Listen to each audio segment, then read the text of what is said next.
શ્રી ગણેશાય નમઃ. મિત્રો, તમારું સ્વાગત છે આપણી યુટ્યુબ ચેનલ રાધાકૃષ્ણ ભક્તિધારામાં. આજે આપણે સાંભળીશું સંક્ષિપ્ત રામાયણ. બોલો શ્રી રામચંદ્ર ભગવાનની જય. બોલો શ્રી પવનપુત્ર હનુમાનની જય. મિત્રો, આ રામાયણ ખૂબ જ લાંબી છે. એને સાંભળતા ઘણા દિવસો વીતી જાય છે, પણ આજે આપણે આ રામાયણ સંક્ષિપ્તમાં સાંભળવાના છીએ, જેને સાંભળતા પૂરું રામાયણ સાંભળ્યાનો ફળ તમને મળશે. તો રામનવમીના શુભ દિવસ પર આ સંક્ષિપ્ત રામાયણ તમે ધ્યાનપૂર્વક સાંભળજો અને બીજાને શેર પણ કરજો. તો ચાલો શરૂ કરીએ. ભગવાન શ્રી રામના અવતારનું કારણ. વાત ઘણી પ્રાચીન છે. સમુદ્રમાં લંકા નામનો એક ટાપુ હતો અને એ ટાપુ ઉપર રાક્ષસોનો રાજા રાવણ પોતાના રાક્ષસ સાથે રહેતો હતો. રાવણને 10 મુખ અને 20 હાથ હતા. રાવણ તથા બીજા રાક્ષસો પણ ઘણા બળવાન હતા અને જેવું મનમાં ઈચ્છે તેવું જ તે રૂપ ધારણ કરી શકતા હતા. રાક્ષસો પણ અન્યાયી અને પાપી હતા. રાક્ષસોના રાજા રાવણે તેમને આજ્ઞા આપી હતી કે કોઈ પૂજા પાઠ ન કરી શકે. કોઈ દેવોની પૂજા કરતા તો રાક્ષસો તેઓને મારી નાખતા હતા અથવા હેરાન કરતા હતા. ગામોમાં અથવા ઋષિઓના આશ્રમોને આગ લગાડી દેતા હતા. તેઓ બધા પ્રાણીઓને અપરાધ વિના જ સતાવ્યા કરતા હતા. બીજાઓને હેરાન કરીને કોઈ પણ વ્યક્તિ ક્યાં સુધી સુખી રહી શકશે? પાપનું ફળ દુઃખ જ હોય છે. જો ખૂબ જ પાપ કરે તો તેનો વિનાશ નક્કી થાય જ છે. જ્યારે રાવણનો અત્યાચાર ઘણો જ વધી ગયો હતો ત્યારે દેવોને ઘણું દુઃખ થયું. રાવણે ઘોર તપસ્યા કરીને સૃષ્ટિકર્તા બ્રહ્મા પાસેથી વરદાન માંગી લીધું હતું કે મનુષ્ય અને વાંદરાઓ સિવાય બીજા કોઈના પણ હાથે તે મરી શકશે નહીં. મનુષ્ય અને વાંદરાઓને તે ઘણા દુર્બળ સમજતો હતો, તેથી જ તેણે તેઓના હાથેથી મરવાની વાત વિચારી પણ ન હતી. વરદાનના પ્રભાવથી દેવો રાવણને મારી શકતા ન હતા. એટલા માટે તેઓ ગાયનું રૂપ ધારણ કરેલી પૃથ્વીને લઈને બ્રહ્માજી પાસે ગયા. બ્રહ્માજીએ દેવોને કહ્યું કે ભગવાન જ બધા દુઃખ દૂર કરી શકે છે. દેવો વિચારવા લાગ્યા કે ભગવાન ક્યાં મળી શકે છે કે જેથી તેઓની પ્રાર્થના કરી શકાય. કોઈ ક્ષીરસાગરમાં જવાની વાત કરે છે તો કોઈ વૈકુંઠમાં જવાની વાત કરે છે. ત્યાં શંકર ભગવાન પણ હાજર હતા. તેઓએ કહ્યું, આ રીતે શોધવાથી ભગવાન નથી મળતા. તેઓ તો સર્વવ્યાપક છે, જેથી કોઈ જગ્યા નથી કે જ્યાં ભગવાન ન હોય. પરંતુ જે સાચા પ્રેમથી પોકારે છે તેની સામે તેઓ પ્રગટ થાય છે. શ્રી શંકર ભગવાનની આ સાચી વાત દેવોને સમજાઈ ગઈ. બ્રહ્માજી, શંકરજી અને બધા દેવોએ ભગવાનની ખૂબ પ્રેમથી પ્રાર્થના કરી. દેવોની પ્રાર્થનાથી પ્રસન્ન થઈને ભગવાને આકાશવાણીમાં કહ્યું કે હું અયોધ્યાના ચક્રવર્તી મહારાજા દશરથજીના ઘરે પ્રગટ થઈશ અને રાવણને મારીને દેવોનું દુઃખ દૂર કરીશ. આ પછી બ્રહ્માજીએ આજ્ઞા આપી કે બધા દેવો પોતપોતાના અંશથી વાનર અને રીંછને ત્યાં જન્મ લે. દેવોએ બ્રહ્માજીની આજ્ઞા માથે ચડાવી અને ભગવાન શ્રી રામે જ્યારે રાવણ સાથે યુદ્ધ કર્યું ત્યારે જે વાનર તથા રીંછ ભગવાનની સેનામાં હતા તે બધા દેવોના અંશથી ઉત્પન્ન થયા હતા. ભગવાન શ્રી રામનો અવતાર. ઉત્તર પ્રદેશના ફૈઝાબાદ જિલ્લામાં આજે જ્યાં અયોધ્યા છે ત્યાં સરયૂ નદીના કિનારે પ્રાચીન અયોધ્યાપુરી હતી. તે અયોધ્યાપુરી આજની અયોધ્યાજીથી ઘણી મોટી હતી, કારણ કે સૂર્યવંશી ક્ષત્રિય રાજાઓની તે પ્રાચીન રાજધાની હતી. તે વખતે મહારાજા અજના પુત્ર ચક્રવર્તી મહારાજા દશરથજી અયોધ્યાના રાજા હતા. મહારાજા દશરથજીને 3 રાણીઓ હતી. સૌથી મોટી મહારાણી કૌશલ્યાજી, બીજી મહારાણી સુમિત્રાજી અને સૌથી નાની મહારાણી કૈકેયીજી હતા. મહારાજ દશરથજી લગભગ વૃદ્ધ થઈ ગયા હતા, પરંતુ તેમને કોઈ પણ પુત્ર ન હતો. એક દિવસ મહારાજાએ પોતાના કુલગુરુ મહર્ષિ વશિષ્ઠજીના આશ્રમમાં જઈને ગુરુદેવ પાસે સંતાન પ્રાપ્તિ માટે પ્રાર્થના કરી. યજ્ઞ અને ભગવાનની પૂજામાં એટલી શક્તિ છે કે તેને કોઈ વિચારી જ નથી શકતા. યજ્ઞની વિધિ અને મંત્રો બરાબર જાણીને કરાવનાર ઘણી મુશ્કેલીથી મરે છે. જ્યાં સુધી કોઈ પણ કાર્ય સાચી વિધિપૂર્વક ન થાય ત્યાં સુધી તેનું ફળ કેવી રીતે મળી શકે? મહર્ષિ વશિષ્ઠજીએ શૃંગી ઋષિને બોલાવ્યા. શૃંગી ઋષિએ આવીને મહારાજ દશરથજી પાસે પુત્ર પ્રાપ્તિ માટે યજ્ઞ કરાવ્યો. જ્યારે વિધિપૂર્વક યજ્ઞ પૂરો થયો, પૂર્ણાહુતિ વખતે યજ્ઞકુંડમાંથી ચમકતા અગ્નિદેવ મનુષ્ય રૂપ ધારણ કરીને પ્રગટ થયા. અગ્નિદેવે મહારાજાને એક વાટકામાં ખીર આપીને કહ્યું, મહારાજા, આ ખીર રાણીઓને વહેંચી આપો, એનાથી રાણીઓને પુત્ર પ્રાપ્તિ થશે. પછી ખીર આપીને અગ્નિદેવ યજ્ઞવેદીમાં અદૃશ્ય થઈ ગયા. મહારાજા દશરથજીએ ખીરનો અડધો ભાગ મોટી મહારાણી કૌશલ્યાજીને આપ્યો. હવે ચોથા ભાગની જે ખીર વધી તેના 2 ભાગ કરીને એક કૌશલ્યાજી તથા બીજા કૈકેયીજીને આપીને સુમિત્રાજીને આપવાનું કહ્યું. કૌશલ્યાજી તથા કૈકેયીજીએ તે ભાગ સુમિત્રાજીને આપ્યા. આ રીતે સુમિત્રાજીને પણ ચોથા ભાગની ખીર 2 ભાગમાં વહેંચીને પ્રાપ્ત થઈ. ભગવાન કોઈના ગર્ભ દ્વારા જન્મ લેતા નથી, પરંતુ એવી લીલા કરે છે કે જાણે બાળકે જન્મ લીધો છે. આથી લોકો ભ્રમમાં પડીને ભગવાનને મનુષ્ય સમજવા લાગે છે. મહારાજા દશરથજીની 3 રાણીઓને એવું લાગવા લાગ્યું કે જાણે તેઓ ગર્ભવતી થઈ ગઈ છે. ચૈત્ર સુદ નવમીના રોજ આજે પણ રામનવમી ઉજવવામાં આવે છે. કારણ કે ચૈત્ર સુદ નવમીના રોજ આજે પણ રામનવમી ઉજવવામાં આવે છે. કારણ કે આ જ દિવસે બરાબર બપોરના સમયે ભગવાન શ્રી રામ પ્રગટ થયા હતા. માતા કૌશલ્યાજી સામે શંખ, ચક્ર અને ગદા અને પદ્મધારી ચતુર્ભુજ રૂપે ભગવાન પ્રગટ થયા. ભગવાનનું શરીર પરમ સુંદર મોરના કંઠ જેવા ચમકતા નીલ વર્ણી રંગનું હતું. તેઓએ પીતાંબર ધારણ કર્યું હતું. ખભા પર પીળા વીજળી જેવા રંગનો દુપટ્ટો હતો. માથા પર રત્નજડિત મુગુટ ચમકી રહ્યો હતો. કાનમાં રત્નોના કુંડળ હતા. કમરમાં સોનાનો મણિજડિત કંદોર અને ચરણોમાં ઝાંઝર હતા. ભગવાનના શરીરના દિવ્ય પ્રકાશથી સંપૂર્ણ મહેલ ઝગમગી રહ્યો હતો. માતા કૌશલ્યાજી પોતાની સામે ચતુર્ભુજધારી સાક્ષાત ભગવાનને જોઈને આશ્ચર્યચકિત થઈ ગયા. તેઓએ બંને હાથ જોડીને ભગવાનની સ્તુતિ કરી. ભગવાન બોલ્યા, માં, પહેલાં તમે દેવમાતા અદિતિ હતા, હવે મહારાજા દશરથજી કશ્યપ ઋષિ હતા. આપ બંને ઘણા સમય સુધી ઘોર તપસ્યા કરીને મને પ્રસન્ન કર્યો અને પુત્રના રૂપે મેળવવાનું વરદાન માંગ્યું હતું. હવે એટલા માટે જ હું તમારો પુત્ર થઈ પ્રગટ થયો છું.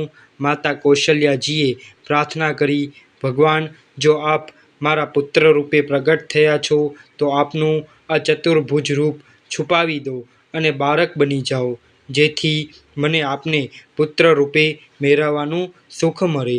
માતાના આ કહેવાની સાથે જ વસ્ત્ર, આભૂષણ, શંખ, ચક્ર વગેરે તો અદૃશ્ય થઈ ગયા અને ભગવાન નાના બાળક બનીને માતાના ખોળામાં રમવા માંડ્યા. મહારાજા દશરથજીને પુત્ર જન્મના સમાચાર મળવાથી ઘણો જ આનંદ થયો.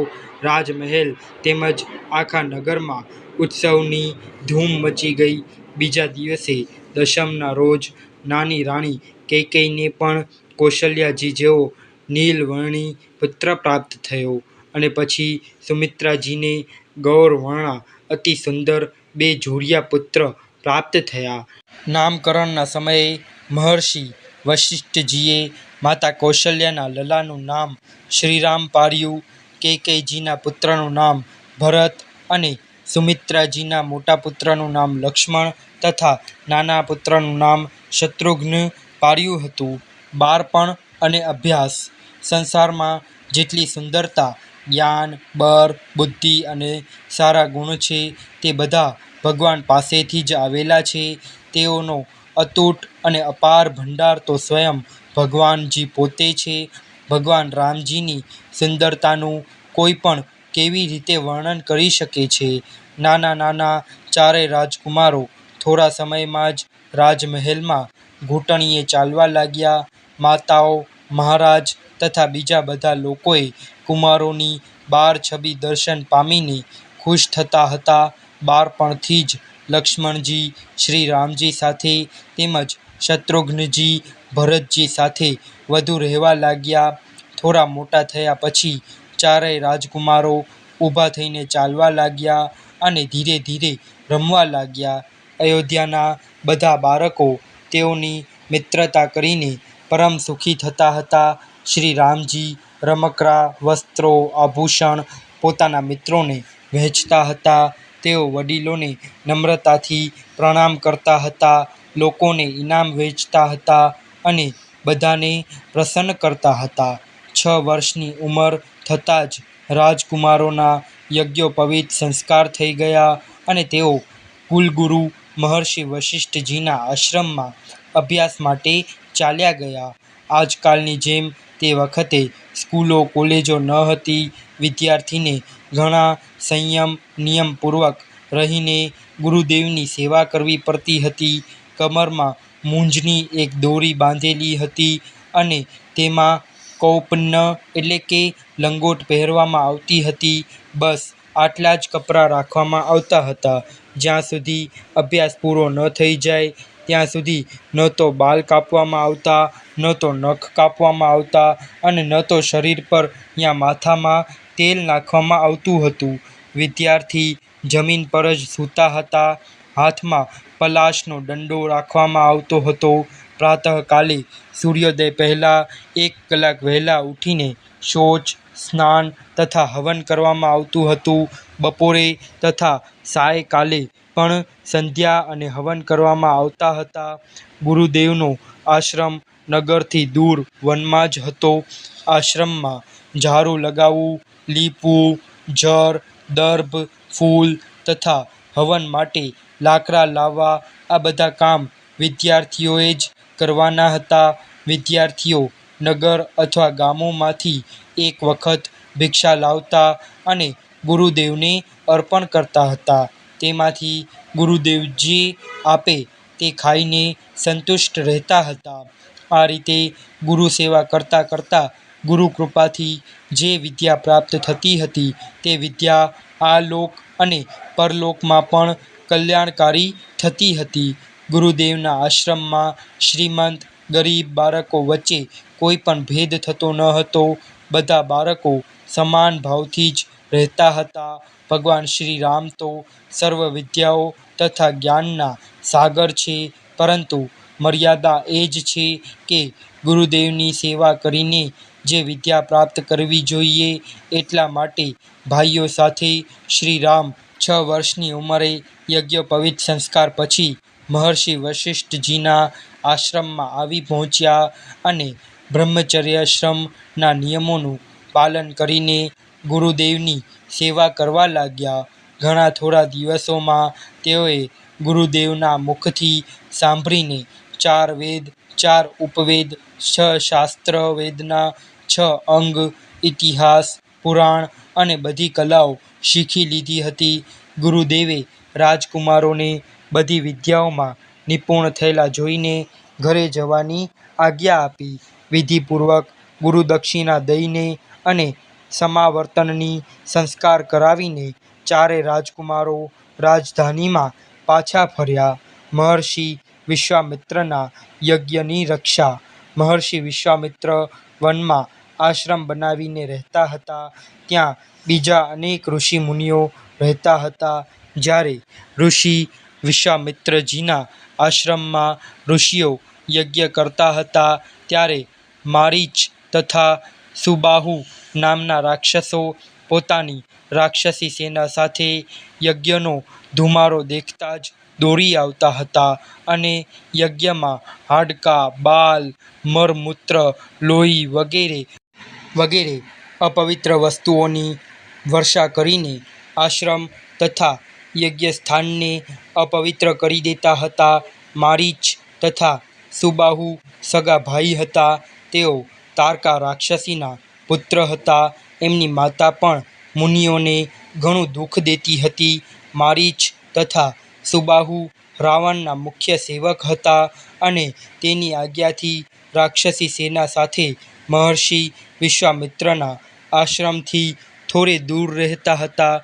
ઋષિઓની તપસ્યાના તેજથી ડરીને એ રાક્ષસો આશ્રમમાં તો ઘૂસતા ન હતા, પરંતુ યજ્ઞના સમયે આકાશમાંથી ગંદી વસ્તુઓ નાખીને યજ્ઞનો નાશ કરતા હતા. મહર્ષિ વિશ્વામિત્ર ઈચ્છે તો શ્રાપ દઈને રાક્ષસોને ભસ્મ કરી શકતા હતા, પરંતુ ક્રોધ કરવાથી તપસ્યાનો નાશ થઈ જાય છે, એટલા માટે તેઓએ શ્રાપ આપ્યો નહીં. તે સર્વજ્ઞ ઋષિએ જાણી લીધું કે ભગવાને રાક્ષસોનો નાશ કરવા માટે અયોધ્યામાં અવતાર ધારણ કર્યો છે. ત્યારે ઋષિએ વિચાર્યું કે અયોધ્યા જવાથી ભગવાનના દર્શન પણ થશે અને તેઓ દયામય મારી સાથે આવીને દુષ્ટ રાક્ષસોનો સંહાર પણ કરશે. તેટલા માટે તેઓ અયોધ્યા તરફ ચાલી નીકળ્યા. અયોધ્યા પહોંચ્યા પછી મહારાજા દશરથજીએ મહર્ષિ વિશ્વામિત્રના ચરણોમાં પ્રણામ કર્યા અને તેમને ઊંચા સિંહાસન પર બેસાડીને પૂજા કરી. સ્વાગત સત્કાર થઈ ગયા પછી ઋષિએ કહ્યું, મહારાજ, મને રાક્ષસો ખૂબ હેરાન કરી રહ્યા છે. એ દુષ્ટોનો નાશ કરવા માટે હું રામ લક્ષ્મણને પોતાની સાથે લઈ જવા આવ્યો છું. આપ આપના બંને કુમારોને મારી સાથે મોકલી આપો. મહારાજા દશરથજી ઘણી ચિંતામાં પડી ગયા. પ્રાણથી પણ અધિક પ્યારા પોતાના પુત્રોને રાક્ષસો સાથે યુદ્ધ કરવા માટે તેઓ મોકલવા ઈચ્છતા ન હતા. તેઓએ ઋષિને ખૂબ પ્રાર્થના કરી અને સેના સાથે સ્વયં આવવાનું પણ કહ્યું, પરંતુ વિશ્વામિત્રજી તો શ્રી રામ લક્ષ્મણને જ લેવા આવ્યા હતા. મહર્ષિ વશિષ્ઠજીએ મહારાજને સમજાવ્યું કે આ વિશ્વામિત્રજી મોટા પ્રતાપી તથા તપસ્વી છે.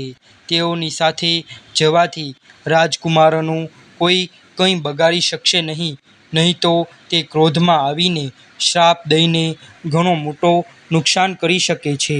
એટલા માટે તેમની વાત માની લેવી એ જ યોગ્ય છે. મહારાજા દશરથજીએ ગુરુદેવની આજ્ઞા સ્વીકારી લીધી. એમણે બંને રાજકુમારોને મહર્ષિ વિશ્વામિત્રજી સાથે જવાની આજ્ઞા આપી દીધી.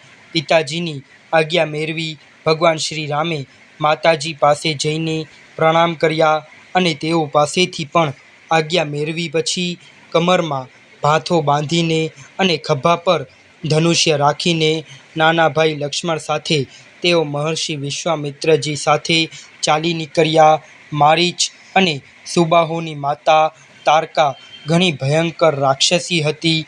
તે કોલસા જેવી કાળી અને પર્વત જેવી વિશાળ કાયાવાળી હતી. તેના નિવાસ સ્થાનેથી કોઈ પણ આવતું જતું દેખાતું તો તે તેને મારીને ખાઈ જતી હતી. જ્યારે મહર્ષિ વિશ્વામિત્રજી તથા શ્રી રામ લક્ષ્મણ તારકા વનમાં પહોંચ્યા ત્યારે તેઓને જોતાં જ તે ભયંકર રાક્ષસી જોરથી બરાડા પાડતી દોડી આવી, પરંતુ શ્રી રામે તુરંત ધનુષ્ય પર દોરી ચડાવીને એક બાણ ચલાવીને માર્યું અને તેનાથી તાત્કાલ જ રાક્ષસીનું મસ્તક ફૂટી ગયું અને બાણ લાગવાથી તે ઘણી જોરથી બૂમો પાડીને જમીન પર ઢળી પડી અને હાથ પગ પછાડીને મરી ગઈ. મહર્ષિ વિશ્વામિત્રજી શ્રી રામના આ અદ્ભુત પરાક્રમ જોઈને ખૂબ પ્રસન્ન થયા. ઘોર તપસ્યા કરીને મહર્ષિએ ઘણા દિવ્ય અસ્ત્ર શસ્ત્ર પ્રાપ્ત કર્યા હતા. આ દિવ્ય અસ્ત્ર શસ્ત્ર કોઈ હથિયાર ન હતા, મંત્ર જાપ કરતાં જ પ્રગટ થનારા અસ્ત્ર હતા. તે બધા જ દિવ્ય અસ્ત્ર તેઓએ શ્રી રામને આપી દીધા અને મંત્ર તથા પ્રયોગ કરીને પ્રગટ કરીને બતાવી દીધા. ત્યાંથી ચાલીને તેઓ મહર્ષિ વિશ્વામિત્રજીના આશ્રમમાં આવ્યા. તે રાત્રે સૌએ વિશ્રામ કર્યો. બીજા દિવસે શ્રી રામે ઋષિઓને યજ્ઞ કરવા કહ્યું. ઋષિઓ યજ્ઞ કરવા લાગ્યા અને લક્ષ્મણજી સાથે શ્રી રામ ધનુષ્ય ચરાવીને સાવધાનીથી ઊભા રહીને યજ્ઞની રક્ષા કરવા લાગ્યા. જેવો યજ્ઞનો ધુમારો આકાશમાં દેખાયો કે તરત મારીચ તથા સુબાહુ પોતાના બધા રાક્ષસ સૈનિકો સાથે અસ્ત્ર શસ્ત્ર લઈને બૂમ બરારા કરતા આકાશ માર્ગે દોડ્યા. શ્રી રામે મોટી ભારે રાક્ષસી સેનાને જોઈ અને અણી વગરનું એક બાણ મારીચને માર્યું. તે બાણના ઘાથી મારીચ 100 યોજન દૂર દરિયા કિનારે જઈને પડ્યો. પછી શ્રી રામે બીજું બાણ ચરાવીને અગ્નિમંત્ર ભણીને છોડ્યું. તે અગ્નિસ્ત્ર લપેટાથી સુબાહુ ક્ષણભરમાં બળીને ભસ્મ થઈ ગયો. જ્યાં સુધી શ્રી રામે એ 2 બાણ છોડ્યા એટલી વારમાં શ્રી લક્ષ્મણજીએ બાણોની એવી ઝરી વરસાવી કે સૈન્યના બધા રાક્ષસોના શરીરના ટુકડે ટુકડા થઈ ગયા. ઋષિઓના યજ્ઞનું વિઘ્ન હંમેશા માટે દૂર થઈ ગયું. શ્રી જાનકી સ્વયંવર. એ દિવસોમાં સામાન્ય લોકોના લગ્ન તો આજની જેમ વિધિપૂર્વક જ થતા હતા, પરંતુ રાજકન્યાઓના લગ્ન માટે સ્વયંવરનો રિવાજ પણ હતો. સ્વયંવર પણ 2 પ્રકારના હતા. એક પ્રકારના સ્વયંવરમાં તો પહેલાં રાજકુમારોમાંથી કોઈ એકના ગળામાં રાજકન્યા વિજયમાળા પહેરાવી દેતી અને તેની સાથે તેનું લગ્ન કરાવવામાં આવતું હતું. બીજા પ્રકારનો સ્વયંવર એવી રીતે થતો કે રાજકુમારીના પિતા કોઈ પણ પ્રતિજ્ઞા કરતા હતા. તે પ્રતિજ્ઞા પૂરી કરનારની સાથે જ રાજકુમારીના લગ્ન થતા હતા. એ સમયે મિથિલા દેશના રાજા મહારાજા શિરધ્વજ જનકજી હતા. તેમની રાજધાની મિથિલા નગરી હતી, જેનું બીજું નામ જનકપુર હતું. એક વખત મિથિલા નગરીમાં દુષ્કાળ પડ્યો. ઋષિઓના આદેશથી વરસાદ માટે મહારાજા જનકે યજ્ઞ કરવાનો નિર્ણય કર્યો. યજ્ઞભૂમિને સેનાના હળથી સ્વયં યજમાન ખેરે તેવી વિધિ હોય છે. મહારાજ જનકજી જ્યારે યજ્ઞભૂમિ ખેરી રહ્યા હતા ત્યારે સાધારણ અણી લાગવાથી ભૂમિમાંથી એક પરમ સુંદર કન્યા પ્રગટ થઈ. એણીને સંસ્કૃત ભાષામાં સીત કહે છે.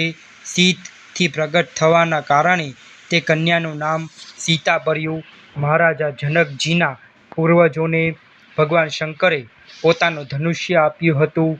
તે ધનુષ્ય મહારાજા જનકજીને ત્યાં રાખવામાં આવ્યું હતું. મહારાજા દરરોજ તેની પૂજા કરતા હતા. તે ધનુષ્ય એટલું ભારે હતું કે તેને 60 બળવાન પુરુષો પણ ઉંચકી શકતા ન હતા.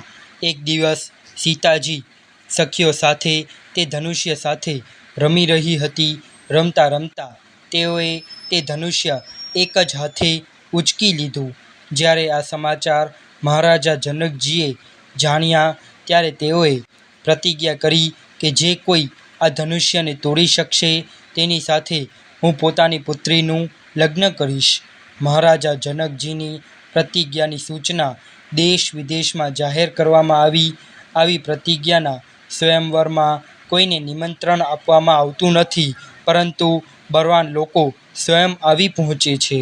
શ્રી સીતાજીના અપૂર્વ ગુણો તથા સુંદરતાની પ્રશંસા ચોમેર ફેલાઈ ચૂકી હતી.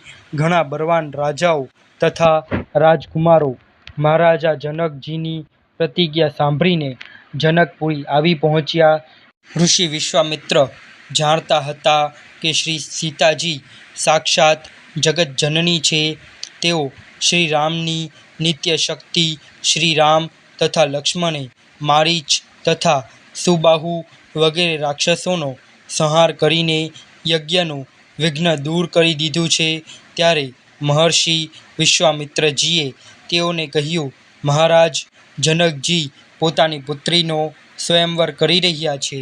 મારી ઈચ્છા છે કે તમે બંને પણ મારી સાથે આ મહોત્સવ જોવા ત્યાં ચાલો. મહર્ષિની આજ્ઞા સ્વીકાર કરીને બંને ભાઈ તેમની સાથે મિથિલા જવા નીકળી. બીજા કેટલાક ઋષિ મુનિઓ પણ સાથે ચાલી નીકળ્યા. ગંગાજીમાં સ્નાન કરીને જ્યારે તેઓ ગૌતમ ઋષિના આશ્રમમાં પહોંચ્યા ત્યારે ત્યાં જોયું કે તે આશ્રમમાં કોઈ પશુ પક્ષી પણ નથી, ફક્ત એક સ્ત્રીની પથ્થરની મૂર્તિ પડેલી છે. મહર્ષિ વિશ્વામિત્રજીએ કહ્યું કે આ ગૌતમ ઋષિની પત્ની અહલ્યા છે, જે ઋષિના શ્રાપથી પથ્થરની બની ગઈ છે. મહર્ષિના કહેવાથી શ્રી રામે પોતાના ચરણની રજ તે મૂર્તિને સ્પર્શ કરી. શ્રી રામની ચરણ રજનો સ્પર્શ થતાં જ તે મૂર્તિ દિવ્ય તેજોમય સ્ત્રી બની ગઈ. તે ઋષિ પત્ની અહલ્યાએ ભગવાન શ્રી રામની સ્તુતિ કરી પછી તે પોતાના પતિદેવ પાસે તપલોકમાં ચાલી ગઈ. મિથિલા પહોંચીને મહર્ષિ વિશ્વામિત્રજીએ એક આંબાના બગીચામાં બધાની સાથે ઉતારો કર્યો. મહર્ષિના આવવાના સમાચાર સાંભળીને મહારાજા જનકજી મંત્રીઓ તથા કુલપુરોહિતની સાથે સ્વાગત કરવા આવ્યા અને ઘણા આગ્રહપૂર્વક મહર્ષિ તથા શ્રી રામ લક્ષ્મણજી સાથે ઋષિ સમુદાયને નગરમાં લઈ જઈને એક ઉત્તમ ભવનમાં ઉતાર્યા. જ્યારે શ્રી રામ લક્ષ્મણ નગર જોવા નીકળ્યા ત્યારે તેઓના અલૌકિક સૌંદર્ય તથા અદ્ભુત પરાક્રમની ચર્ચા સાંભળીને નગરવાસીઓ તેઓના દર્શન કરવા દોડી આવ્યા. તેઓના દર્શન કરીને બધા નગરવાસીઓ ભગવાનને મનોમન પ્રાર્થના કરવા લાગ્યા કે શ્રી રામની સાથે જ શ્રી જનક નંદિની સીતાજીના લગ્ન થાય. શ્રી રામ લક્ષ્મણ રાજકુમાર હોવા છતાં પણ મહર્ષિ વિશ્વામિત્રજીની ઘણી સાવધાની તેમજ પ્રેમથી સેવા કરતા હતા. તેઓ સવારે સૂર્યોદયથી રોજ પ્રભાતે વહેલા મહર્ષિ જાગ્યા પહેલાં જાગી જતા હતા અને મહર્ષિની પહેલાં મહર્ષિની પૂજા વિધિ માટે ફૂલ, જળ વગેરે લાવી રાખતા હતા. દિવસ દરમિયાન જે કંઈ સેવાનું કાર્ય જરૂરી હોય તે બધું જ કરી છૂટતા હતા. અડધી રાત્રે સુધી ઋષિઓ પરસ્પર કથા, સત્સંગ તથા ભગવાનના ગુણગાન કરતા હતા.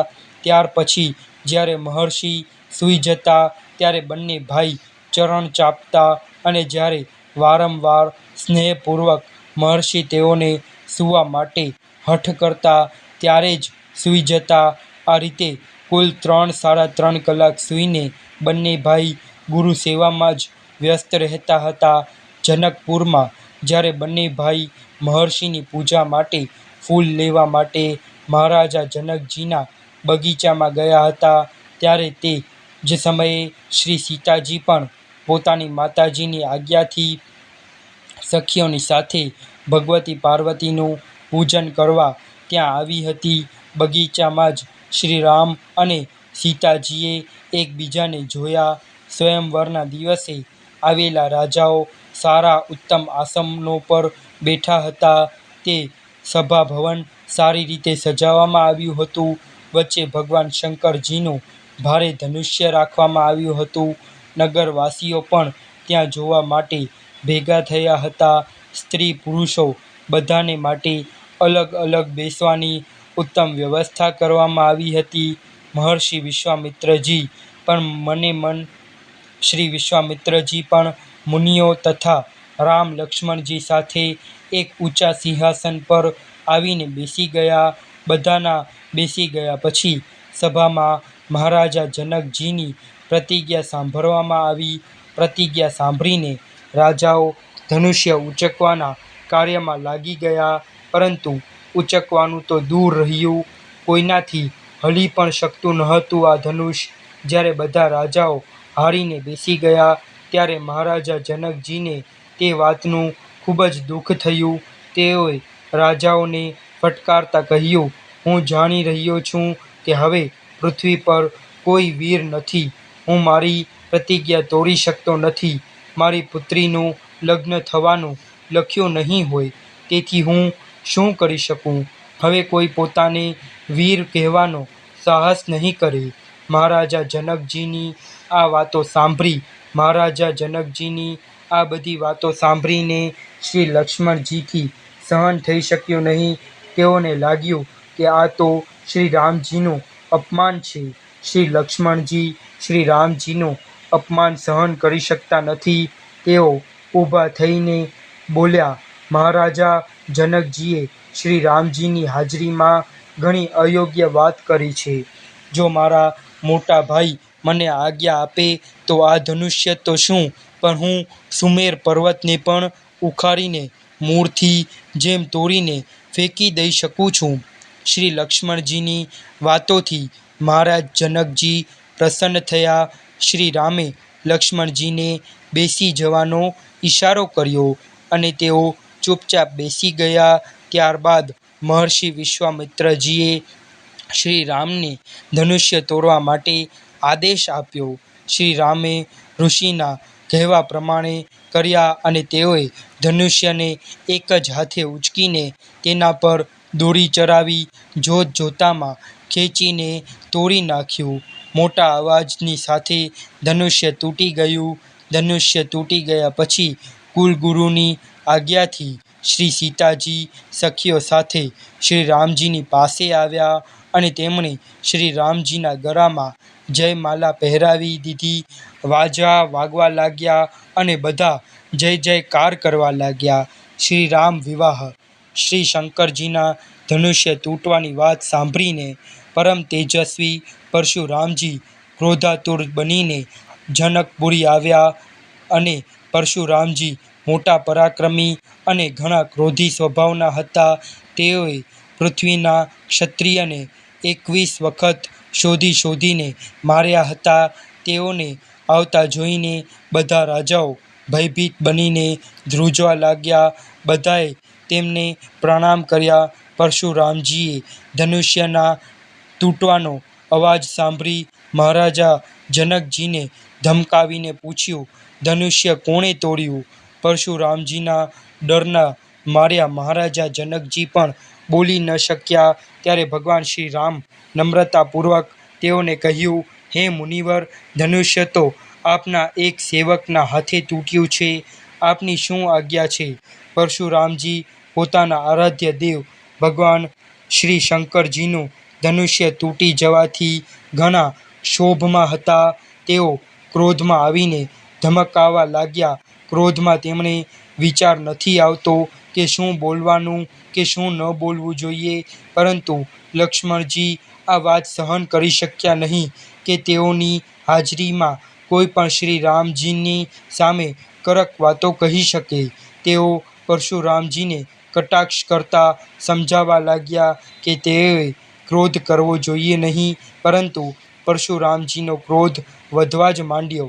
વારંવાર શ્રી રામ સાથે યુદ્ધ કરવાનું કહેતા હતા, પરંતુ શ્રી રામ નમ્રતાપૂર્વક જ તેઓને ઉત્તર આપતા હતા. છેવટે પરશુરામજીને પોતાની ભૂલ સમજાઈ ગઈ. તેઓ સમજી ગયા કે શ્રી રામ તો સાક્ષાત ભગવાનના અવતાર છે. પરશુરામજીને ભગવાન વિષ્ણુએ પોતાનું ધનુષ્ય આપ્યું હતું. તે ધનુષ્ય તેઓએ શ્રી રામને આપી દીધું અને બંને ભાઈઓ પાસે ક્ષમા માંગીને તેઓ તપસ્યા કરવા મહેન્દ્ર પર્વત પર ચાલ્યા ગયા. પરશુરામજીના ગયા પછી મહર્ષિ વિશ્વામિત્રજીની આજ્ઞાથી મહારાજા જનકજીએ મહારાજા દશરથજીને બોલાવવા માટે અયોધ્યા દૂત મોકલ્યો. સમાચાર જાણીને મહારાજા દશરથજી કુલગુરુ મહર્ષિ વશિષ્ઠ તથા ભરત શત્રુઘ્નની સાથે મોટી જાન જોડીને જનકપુર આવ્યા. મોટી ધૂમધામથી વિધિપૂર્વક શ્રી સીતાજીના શ્રી રામજી સાથે લગ્ન થયા. મહારાજા જનકજીએ પોતાની નાની પુત્રી ઉર્મિલાનું લક્ષ્મણજી સાથે તથા પોતાના ભાઈની કન્યા માંડવીનું ભરતજી સાથે, શ્રુતિકીર્તિના શત્રુઘ્ન સાથે લગ્ન કરી દીધા. ચારેય રાજકુમારોના લગ્ન કરીને મહારાજા દશરથજી તેઓની પુત્રવધુઓ સાથે અયોધ્યા પાછા ફર્યા. મહર્ષિ વિશ્વામિત્રજી પણ સાથે જ અયોધ્યા પધાર્યા અને થોડા દિવસ રહીને દશરથજીનો આદર સત્કાર સ્વીકાર કર્યો.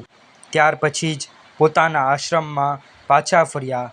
એક દિવસ મહારાજા દશરથજીએ શ્રી રામને યુવરાજ પદ પર બેસાડવાનો વિચાર કર્યો. તેઓએ ગુરુદેવ મહર્ષિ વશિષ્ઠજીને પોતાના મનની વાત કરી. મહર્ષિ વશિષ્ઠજીએ કહ્યું, કાલે જ ઉત્તમ મુહૂર્ત છે. આ શુભ કાર્ય કાલે જ થઈ જાય તો વધુ સારું રહેશે. મહારાજાના પૂછવાથી મંત્રીઓ તથા પ્રજાના આગેવાનોએ પણ શ્રીરામને તુરંત યુવરાજ બનાવવાની સલાહ આપી. બધા જ લોકો તો શ્રીરામને અત્યંત પ્રેમ કરતા હતા. બધા જ શ્રીરામ રાજગાદી પર બિરાજે એમ ઈચ્છતા હતા. નગરમાં ઉત્સવની તૈયારી થવા લાગી. ગુરુદેવે પણ શ્રીરામને તે દિવસે વ્રત તથા જરૂરી સંયમ પાળવા કહી દીધું છે. દેવોને ચિંતા થઈ કે જો શ્રીરામ યુવરાજ બની જાય તો રાવણને મારવાના કામમાં વિલંબ થઈ જશે. તેઓએ સરસ્વતી દેવીને પ્રાર્થના કરી. દેવીની પ્રાર્થનાથી શ્રી સરસ્વતીજીએ માતા કૈકેયીની મંથરા નામની કુંબળી દાસીની બુદ્ધિ બદલી નાખી. બુદ્ધિ બદલાઈ જવાથી તે દાસીને શ્રીરામની યુવરાજ બનવાની વાત ઘણી ખરાબ લાગી.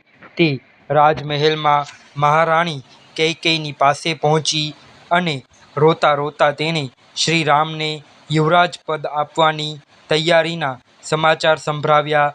માતા કૈકેયી શ્રીરામને ખૂબ જ સ્નેહ કરતી હતી. તે આ સમાચાર સાંભળીને ઘણી જ પ્રસન્ન થઈ અને દાસી મંથરાને ઇનામ આપવા લાગી. પરંતુ તે દાસી તો રોતી જ રહી. તેણે ઇનામ લીધું નહીં. તે વખતે શ્રી ભરતજી નાના ભાઈ શત્રુઘ્ન સાથે પોતાના મોસાળ ગયા હતા. મંથરાએ કહ્યું, મહારાણી કૌશલ્યાજીએ ભરતજીને મોસાળ મોકલ્યા છે અને પોતાના પુત્રને ચૂપચાપ રાજ્ય અપાવી રહી છે. ભરતને પાછા આવ્યા પછી તે જેલમાં પુરાવી દેશે અને આપને તેઓની દાસી બનીને રહેવું પડશે. પ્રથમ તો મહારાણી કૈકેયીએ મંથરાને ધમકાવી નાખી હતી, પરંતુ પછી સરસ્વતીજીએ તેઓની બુદ્ધિ ફેરવી નાખી. તેઓએ દાસી મંથરાની જૂઠી વાતો પર વિશ્વાસ કર્યો.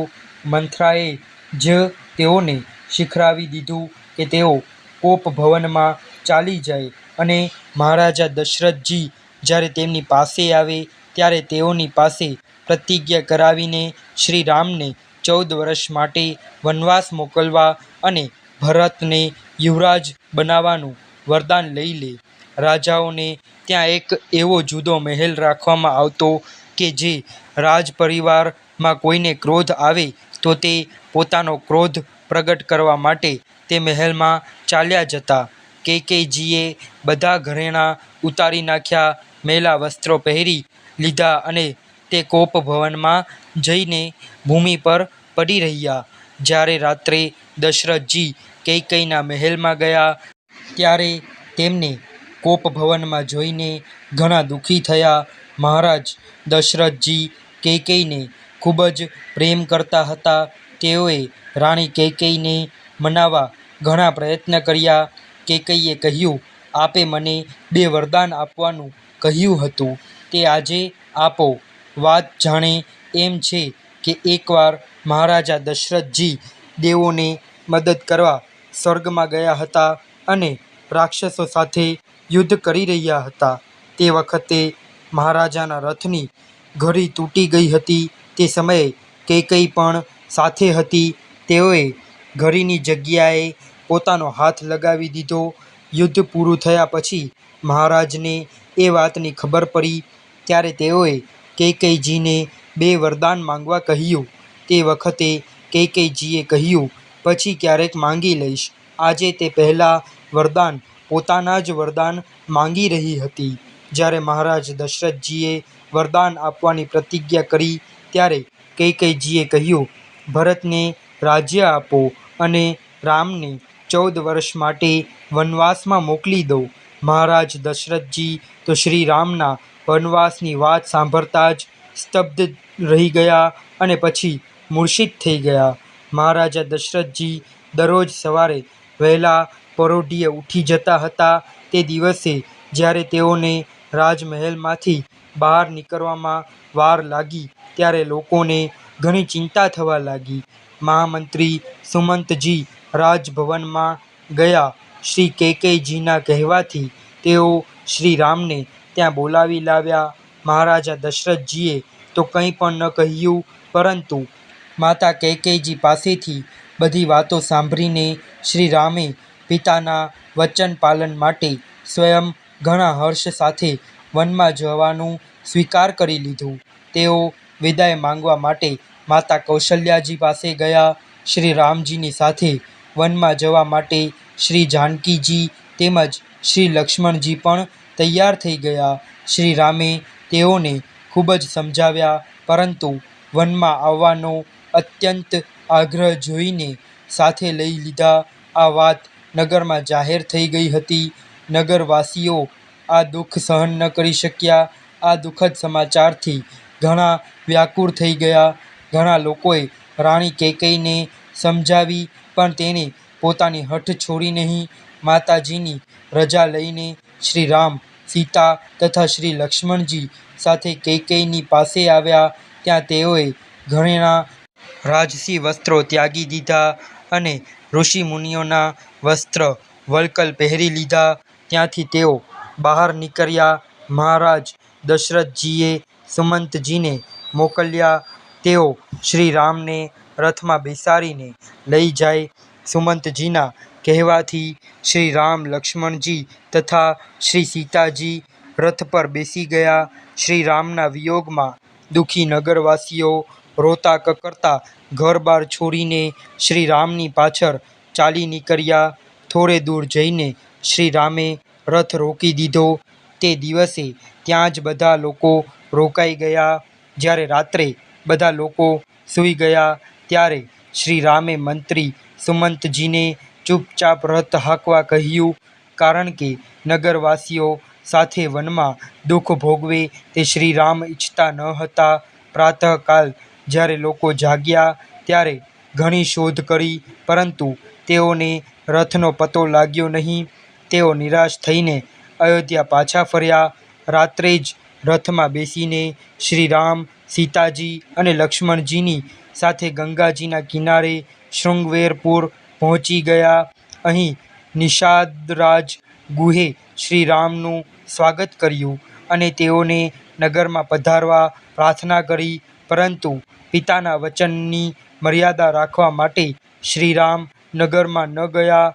તેઓ રાત્રે એક વૃક્ષ નીચે રહ્યા. સવારે મંત્રી સુમંતજીએ રથ સાથે અયોધ્યા પાછા ફરવાનું કહ્યું અને નૌકા દ્વારા શ્રી સીતાજી તથા શ્રી લક્ષ્મણજી સાથે ગંગા પાર કરીને તેઓ પગપાળા જ વનમાં ચાલી નીકળ્યા. પ્રયાગ પહોંચ્યા પછી મહર્ષિ ભારદ્વાજ એ પણ શ્રી રામનો સત્કાર કર્યો. ત્યાંથી શ્રી યમુનાજી પાર કરીને તેઓ મહર્ષિ વાલ્મીકીના આશ્રમમાં પહોંચ્યા. મહર્ષિએ શ્રી રામને ચિત્રકૂટમાં નિવાસ કરવાની સલાહ આપી. વાલ્મીકી આશ્રમથી ચાલીને શ્રી રામ ચિત્રકૂટ આવ્યા. ત્યાં પયસ્વિની કિનારે કામદગીરી પાસે તેઓના માટે વનવાસી કોલ ભીલ લોકોએ 2 પર્ણકુટીરો બાંધીને રાખી હતી. મહર્ષિ અત્રિનો આશ્રમ પણ થોડો જ દૂર હતો. બીજા ઋષિ મુનિઓ પણ ત્યાં રહેતા હતા. શ્રી રામ ચિત્રકૂટમાં રહેવા લાગ્યા. ઋષિ મુનિ તથા વનવાસી લોકો તેઓ સાથે અત્યંત પ્રેમ કરતા હતા અને બધા તેઓની સુવિધાનું પૂરું ધ્યાન રાખતા હતા. શ્રી રામ મુનિઓનું બધી રીતે સન્માન કરતા હતા. વનવાસીઓ ઉપર તેઓને પુત્રના જેવો સ્નેહ હતો. શ્રી રામ ભરત મિલાપ. મહામંત્રી સુમંતજી કોઈ રીતે અયોધ્યા પાછા ફર્યા. જ્યારે મહારાજા દશરથજીને આ સમાચાર મળ્યા કે શ્રી રામ, લક્ષ્મણ તથા સીતાજી ત્રણેયમાંથી કોઈ પણ પાછા આવ્યા નથી, ત્યારે એટલું બધું દુઃખ થયું કે તેઓનું પ્રાણ પખેરું શરીરમાંથી ઉડી ગયું. મહર્ષિ વશિષ્ઠજીએ મહારાજ દશરથજીના શરીરને તેલમાં ડુબાડીને રાખી દીધું અને ભરતજીને બોલાવવા તેમના મોસાળ કૈકેયી દેશ દૂત મોકલી દીધા. ગુરુદેવે બોલાવ્યા છે એવો સંદેશો દૂતો પાસેથી સાંભળીને ભરતજી, શત્રુઘ્નજી સહિત તુરંત મોસાળથી ચાલી નીકળ્યા અને અયોધ્યા આવી પહોંચ્યા. દૂતોએ બીજા કોઈ સમાચાર કહ્યા ન હતા, પરંતુ નગરની સુમસામ દશા જોઈને તેઓને આશંકા થઈ. ફકત મહારાણી કૈકેયીએ તેઓનું સ્વાગત કર્યું. ઘણા ઉત્સાહથી કૈકેયીએ પોતાની બધી કરતૂત ભરતજીને સંભળાવી. પિતાજીના પરલોકવાસના સમાચાર સાંભળીને ભરતજી અત્યંત વ્યાકુળ થઈ ગયા. જ્યારે શ્રીરામના વનવાસની વાત સાંભળી ત્યારે તેઓ તો તેમના દુઃખની સીમા ન રહી. તેઓએ પોતાની માતાને ઘણી ધિક્કારી. શત્રુઘ્નજીએ મંથરાને એક લાત મારી અને તેનો ચોટલો પકડીને ઘસરવા લાગ્યા. તેઓ તેને ખૂબ મારત, પરંતુ ભરતજીએ દયા કરીને તેમને એવું કરતા રોકી દીધા. ત્યાંથી ભરતજી શત્રુઘ્ન સાથે માતા કૌશલ્યાજી પાસે આવ્યા. તેઓએ કૈકેયી સાથે બોલવાનું જ બંધ કરી દીધું અને પૂરા 14 વર્ષ જ્યાં સુધી શ્રીરામ અયોધ્યા પાછા ન ફર્યા ત્યાં સુધી તેઓ કૈકેયી સાથે બોલ્યા નહીં. શ્રી ભરતજી સોગદપૂર્વક માતા કૌશલ્યાની સામે આવ્યા. જોરશોરથી રોતા રોતા કહેવા લાગ્યા, શ્રીરામ વનવાસમાં મારો કોઈ અપરાધ નથી. માતા કૌશલ્યાજી ભરતને પણ શ્રીરામ જેટલો જ સ્નેહ કરતા હતા. તેઓને ભરત પર જરા પણ શંકા ન હતી. તેઓએ ભરતને આશ્વાસન આપ્યું. મહર્ષિ વશિષ્ઠજીની આજ્ઞાથી ભરતજીએ પિતાના શરીરને અગ્નિ સંસ્કાર આપ્યો અને મૃત્યુ પછી થનારા બધા કર્મ વિધિપૂર્વક કરાવ્યા.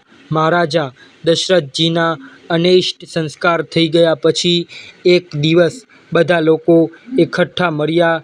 ગુરુદેવ વશિષ્ઠજી, મહામંત્રી સુમંતજી, માતા કૌશલ્યાજી તથા રાજસભાના બધા સભ્યોએ ભરતજીને કહ્યું, મહારાજા દશરથજીએ આપને રાજ્ય સોંપ્યું હતું. જ્યાં સુધી શ્રીરામ વનવાસમાંથી પાછા ન ફરે ત્યાં સુધી તો તમારે જ પ્રજાનું પાલન કરવું પડશે. શ્રી ભરતજીએ ખૂબ નમ્રતા સાથે સૌને પ્રાર્થના કરી આ રાજ્ય લેવાનો અસ્વીકાર કર્યો. તેઓએ શ્રીરામની પાસે વનમાં જવાની તથા તેઓને મનાવી લાવવાની ઈચ્છા પ્રગટ કરી. આ વાતથી બધાને ઘણી પ્રસન્નતા થઈ. શ્રીરામનો વનમાં જ રાજ્યાભિષેક કરી દેવાનો વિચાર પાક્કો થઈ ગયો. રાજ્યાભિષેકની બધી સામગ્રી સાથે લઈ જવામાં આવી. નગરમાં ફક્ત રક્ષણ માટે કેટલાક લોકો રહ્યા. બાકીના બધા જ ભરતજી સાથે શ્રીરામના દર્શન માટે વનમાં ચાલી નીકળ્યા. શ્રી ભરતજી સાથે ઘણા લોકો હતા. હાથી, ઘોડા, રથ પણ ઘણા હતા. જ્યારે ભરતજી શૃંગવેરપુરની પાસે પહોંચ્યા ત્યારે નિષાદ રાજા ગુહે શંકા થઈ કે ખૂબ મોટી સેના સાથે ભરતજી શ્રીરામને વનમાં દુઃખ આપવા અથવા યુદ્ધ કરીને મારી નાખવાના વિચારથી તો નહીં આવ્યા હોય ને? પ્રથમ તો ગુહે ભરતજી સાથે યુદ્ધ કરવાનો વિચાર કર્યો, પરંતુ પછીથી ભરતજીને મળીને તેમના વિચાર જાણી લેવા એ જ ઠીક લાગ્યું. ફકત અનુમાન કરીને ઉતાવળથી કોઈ કામ નહીં કરવું જોઈએ. એમ કરવાથી પાછળથી પસ્તાવું પડે છે. ભરતજીને મળતા જ નિષાદ રાજગુહને પોતાની ભૂલ સમજાઈ ગઈ.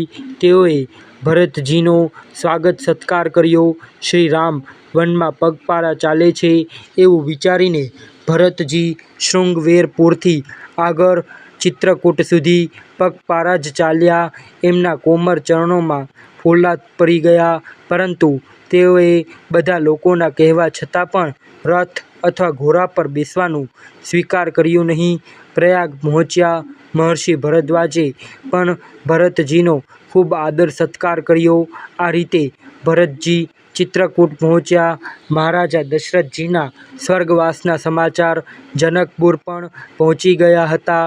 મહારાજા જનકજીએ દૂત મોકલીને અયોધ્યાના સમાચાર મંગાવ્યા અને ભરતજીના ચિત્રકૂટ જવાની વાત સાંભળીને તેઓ પણ પોતાના પરિવાર, મંત્રી તથા સેવકો સાથે ચિત્રકૂટ આવ્યા. ચિત્રકૂટમાં અયોધ્યા અને મિથિલાના બધા લોકો પરાવ નાખીને ઘણા દિવસો સુધી રોકાયા.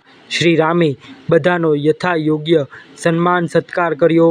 મહર્ષિ વશિષ્ઠજી, મહારાજ જનકજી તથા બધા લોકો ઈચ્છતા હતા કે શ્રી રામ અયોધ્યા પાછા ફરે, પરંતુ ધર્માત્મા લોકો કોઈને પણ સત્ય તથા ધર્મના નિયમ છોડવાની હઠ કરતા નથી. બધાએ શ્રી રામ પર જ નિર્ણય કરવાનો ભાર મૂક્યો. શ્રી રામે ભરતજીને સમજાવ્યું કે પિતાજીની આજ્ઞાનું પાલન બધાએ કરવું જોઈએ. છેવટે ભરતજીએ સ્વીકાર કરી લીધું કે આપ પોતાનું કોઈ ચિહ્ન પ્રતિનિધિત્વ રૂપે આપશો તો હું પાછો જઈશ.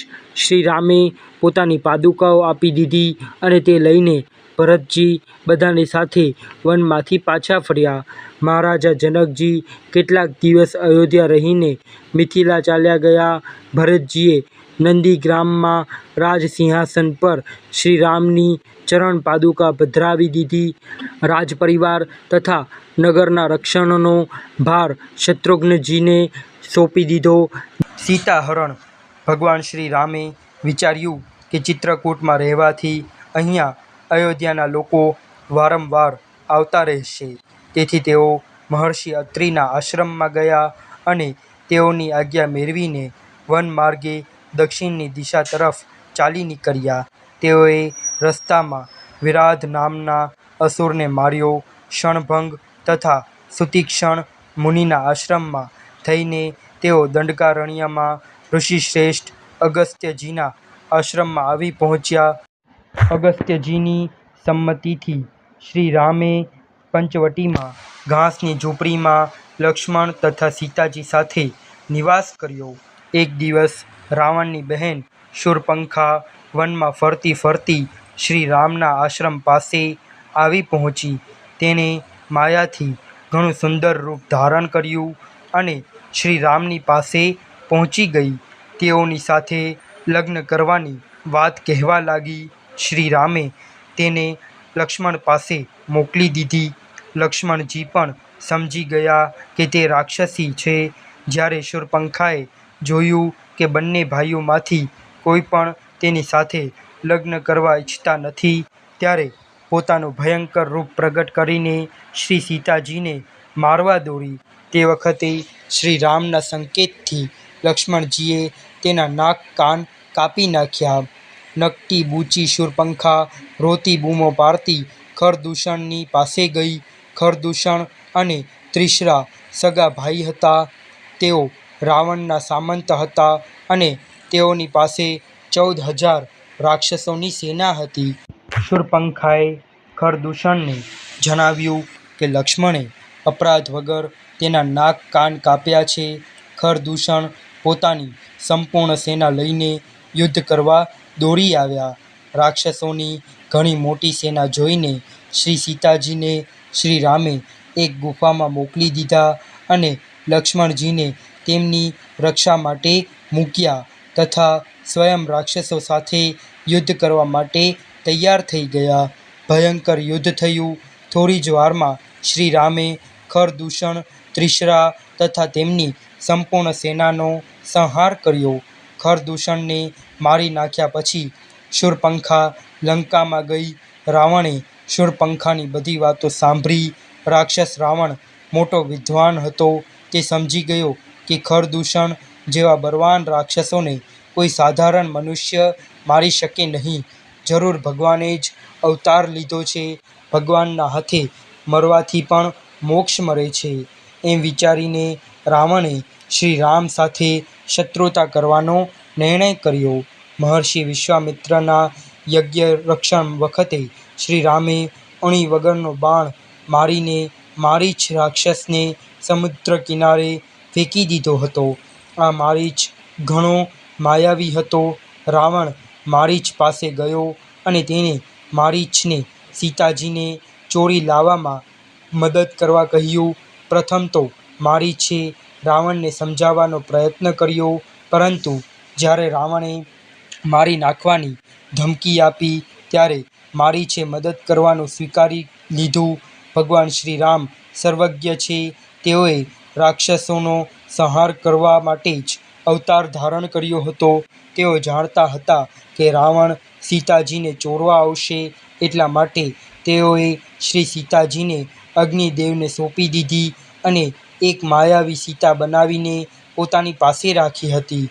આગળની બધી વાતો માયાવી સીતાજીની છે. મારીચ સોનાનું હરણ બનીને શ્રી રામજીને ઝૂંપડી પાસે આવી અહીં તહીં ફરવા લાગ્યો. એટલું સુંદર હરણ જોઈને શ્રી સીતાજીએ શ્રી રામજીને કહ્યું, આપ તેને મારીને તેનું ચામડું મને લાવી આપો. શ્રી રામે ધનુષ્ય ચરાવ્યું અને મૃગ બનેલા મારીચની પાછળ દોડવા લાગ્યા. મારીચ ઘણી દૂર સુધી દોડતો ચાલી નીકળ્યો. ઘણા દૂર જઈને શ્રી રામે તેના પર બાણ છોડ્યું. બાણ વાગતા જ મારીચે મૃગ રૂપ છોડી દીધું અને પોતાના રૂપમાં પ્રગટ થઈને મરતા મરતા કપટથી તેને જોરથી લક્ષ્મણજીનું નામ લઈને બૂમ પાડી. દૂરથી મારીચનો પોકાર શ્રી સીતાજીએ સાંભળ્યો એટલે સમજ્યા કે શ્રી રામ કોઈ સંકટમાં છે અને લક્ષ્મણજીને બોલાવી રહ્યા છે. તેઓએ લક્ષ્મણજીને મોટા ભાઈની પાસે જવાનું કહ્યું. શ્રી લક્ષ્મણજી સીતાજીને એકલા છોડીને જવા ઈચ્છતા ન હતા, પરંતુ શ્રી સીતાજીએ ઘણી હઠ પકડી એટલે મંત્ર ભણીને સીતાની ચારે બાજુ રેખા ખેંચીને તેઓ શ્રી રામ પાસે ચાલી નીકળ્યા. રાવણ છુપાઈને બધું જોઈ રહ્યો હતો. લક્ષ્મણજી ગયા પછી તે એક સાધુના વેશમાં આવ્યો.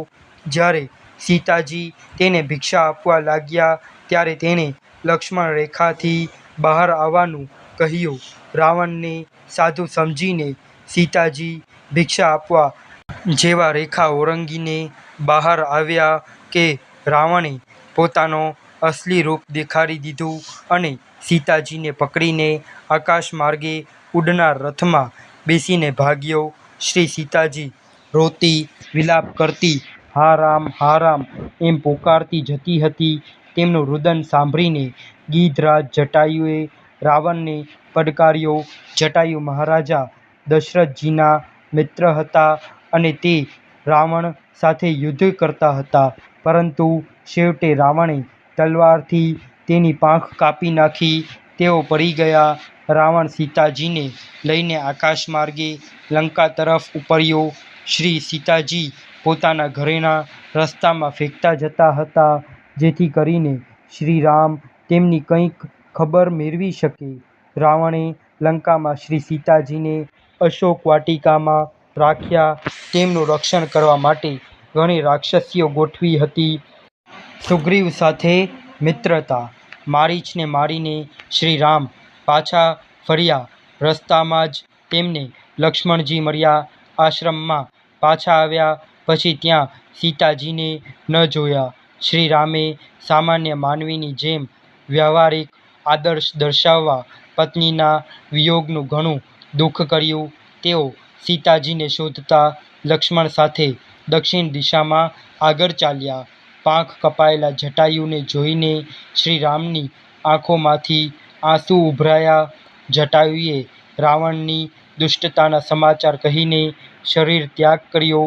ભગવાન શ્રી રામે પોતાના પિતા સમાન ગિધરાજ જટાયુના અંતિમ સંસ્કાર ખૂબ શ્રદ્ધાપૂર્વક કર્યા. મહર્ષિ મતંગજીના આશ્રમમાં શબરી નામની એક તપસ્વીની રહેતી હતી. તે ભીલ જાતિની હતી, પરંતુ ભગવાનની પરમ ભક્ત હતી.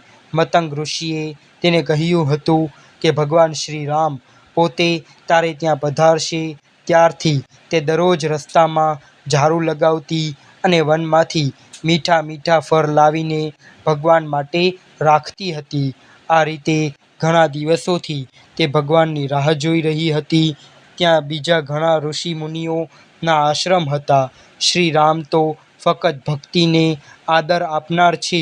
જ્યારે સીતાજીને શોધતા તેઓ ત્યાં પહોંચ્યા ત્યારે ઋષિ મુનિઓને ત્યાં ન જતા શબરીજીની કુટરી પર જ પધાર્યા. શબરીએ ખૂબ પ્રેમથી શ્રી રામ લક્ષ્મણનું સ્વાગત કર્યું. શ્રી રામે પણ તેમના આપેલા ફળ ખૂબ પ્રેમપૂર્વક આરોગ્યા અને તેમને ભક્તિનું વરદાન આપ્યું.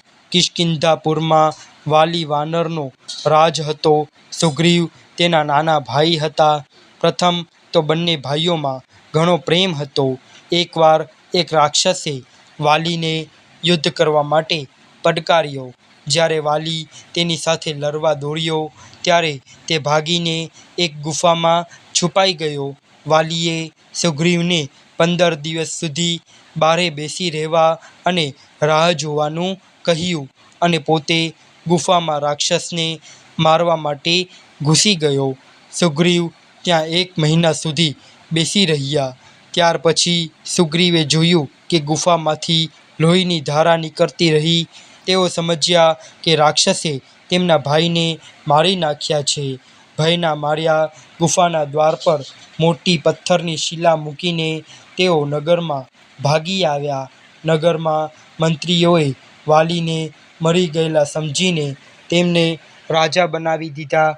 ગુફામાંથી નીકળેલું લોહી રાક્ષસનું હતું. વાલી રાક્ષસને મારીને નગરમાં આવ્યો.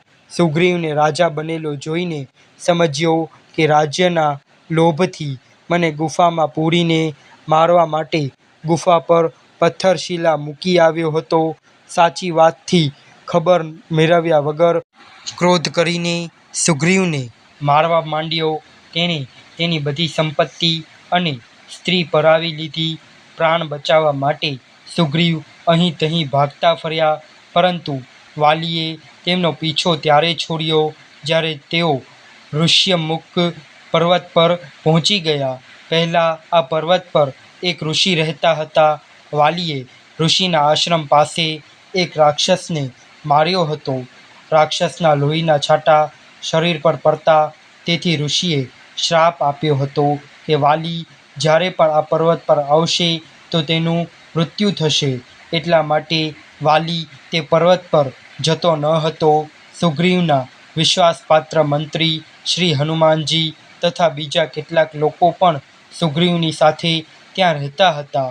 શબરીજીના આશ્રમથી આગળ ચાલીને શ્રી રામ લક્ષ્મણ પંપા સરોવર પાસે થઈને જ્યારે ઋષ્યમુખ પર્વત નજીક પહોંચ્યા ત્યારે દૂરથી જ તેઓને જોઈને સુગ્રીવને શંકા થઈ કે ક્યાંક વાલીએ મને મારવા માટે તો એમને નહીં મોકલ્યા હોય ને.